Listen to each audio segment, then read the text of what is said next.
Qu'est-ce que je pense du projet de loi qui veut forcer les nouveaux médecins à rester 5 ans après leurs études en médecine? Mettons que c'est pas le calendrier de l'Avent le plus festif que j'envisageais.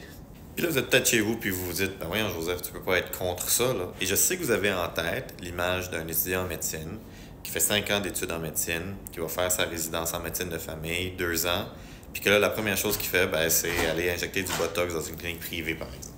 Puis vous savez quoi? Vous auriez raison d'être insurgé. Moi aussi, je juge. Cette personne-là a peut-être ses raisons pour choisir ce choix de carrière, mais c'est vrai que c'est pas la meilleure utilisation de nos ressources en termes de subventions de formation pour des études universitaires au Québec. Mais pour ce cas de figure rarissime, les mesures annoncées dans le projet de loi vont avoir des conséquences sur plein d'autres scénarios qui ont pourtant des retombées positives pour le Québec. En effet, le projet de loi forcerait les étudiants en médecine et les médecins résidents à signer un contrat pour les forcer à rester au Québec au terme de leur formation. Fait que plutôt que de critiquer le projet de loi, je vais vous donner des exemples.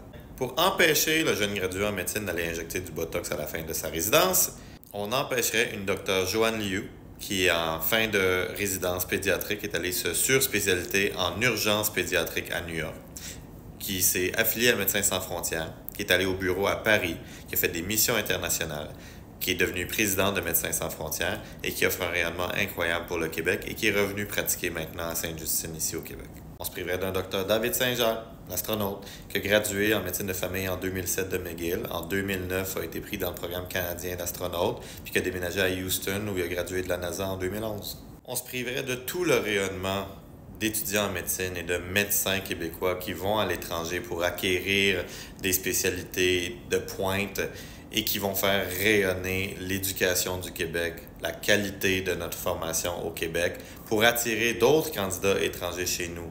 En forçant les gens à rester au Québec, en les empêchant d'aller rayonner, on s'appauvrit intellectuellement, on s'appauvrit académiquement et on s'appauvrit scientifiquement comme province. Je vais aller plus loin que ça. Au Canada, il y a un CARMS. Ça, c'est le système où on est capable de prendre les étudiants en médecine et leur assigner un programme de résidence. On a des étudiants en médecine qui décident d'aller faire leur résidence ailleurs, mais on a aussi plein d'autres médecins résidents canadiens qui choisissent le Québec pour venir faire leur résidence. Ces gens-là, on ne leur subventionne pas une formation. Ces gens-là rendent un service à la population. Et croyez-moi qu'ils valent leur pesant d'or.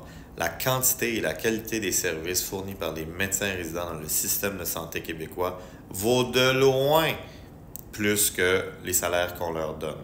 C'est faux et malhonnête pour le gouvernement d'intégrer les salaires des résidents dans la cagnotte qu'on utilise dans les médias pour dire ben, ça coûte 700 000 former un médecin au Québec. Non. Ça coûte 177 000 c'est 44 000 par année de formation aux études doctorales en médecine. Puis la seule raison pour laquelle ça coûte autant d'argent, c'est parce que ça coûte 100 par crédit à un étudiant en médecine, puis la balance est subventionnée par le gouvernement. Puis il y a plus de crédits dans le doctorat de médecine que d'autres programmes universitaires. Il y en a 200 crédits pour le programme de doctorat en médecine, alors que physiothérapie, pour dire de quoi, c'est 90 crédits, ou infirmière, c'est 100, 103 crédits. Donc, c'est sûr que ça coûte plus cher à être en médecine, mais c'est pas parce qu'on est plus subventionné, c'est parce que les études sont plus longues, puis il y a plus de crédits subventionnés par le gouvernement québécois. Il n'y a pas de traitement de faveur envers les étudiants en médecine. Mais quand ils sont médecins résidents, ils ne sont pas sur les bancs d'école, ils donnent des services à la population. Si vous êtes à Québec, Sherbrooke, Montréal, et que vous êtes dans un des hôpitaux du centre-ville, probablement que le service de pointe que vous recevez, c'est un service rendu par un médecin résident qui est supervisé par un médecin qui a complété aussi sa résidence. Mais les médecins résidents sont aussi aux quatre coins du Québec, dans la petite GMF, clinique de médecine familiale, ou dans les hôpitaux aussi en train de faire leur formation. Et il y a autant de médecins résidents canadiens qui viennent se faire former au Québec que d'étudiants en médecine qui quittent pour aller se faire former ailleurs. Et cette bilatéralité-là, c'est une richesse pour le Québec.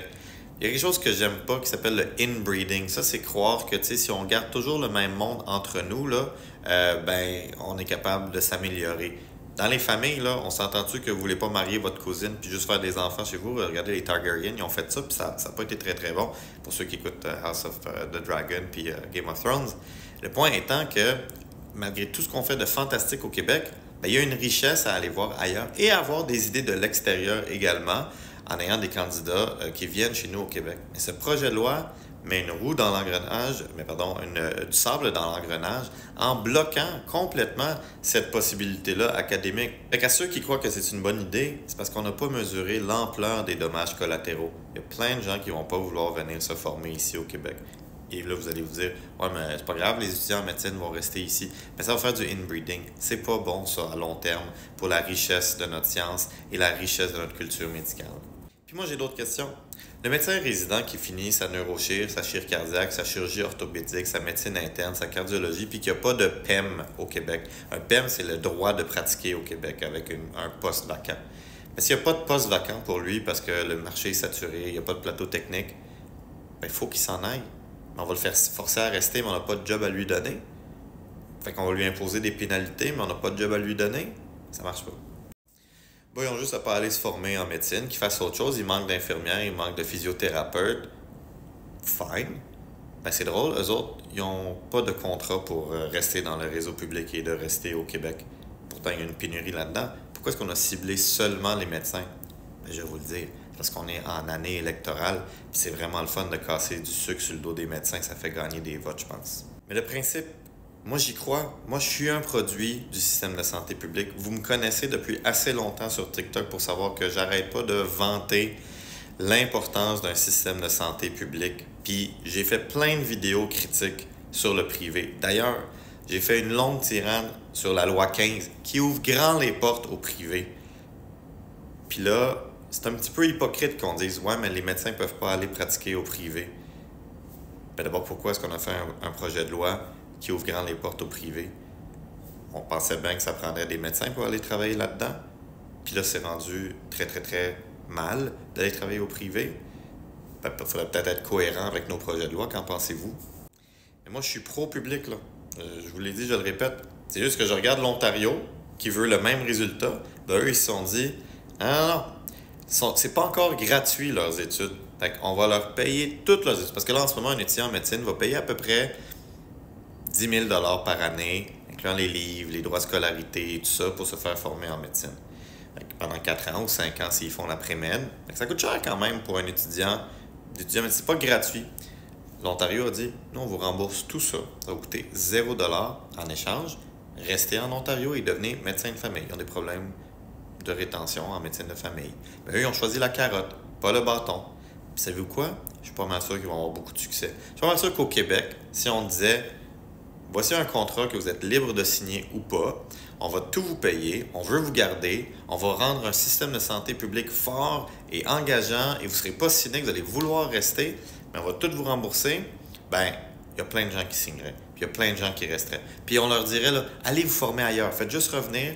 Mais si à un moment donné, tu vas ailleurs, puis finalement, tu décides de tomber en amour, puis tu décides de fonder ta famille ailleurs, ben tu le fais au moins en toute connaissance de cause, puis tu rembourseras ta formation au Québec. Ça marcherait. Ça, c'est le genre de contrat qui est libre et éclairé, puis on aurait le même résultat sans faire peur à tout le reste du monde qui va vouloir maintenant éviter le Québec et sans faire peur à notre propre monde et sans garder la population en otage, parce qu'au lieu de développer notre système de santé publique de qualité, ben, c'est un peu un aveu d'échec de dire « Ouais, l'attractivité du public n'est pas si grande que ça.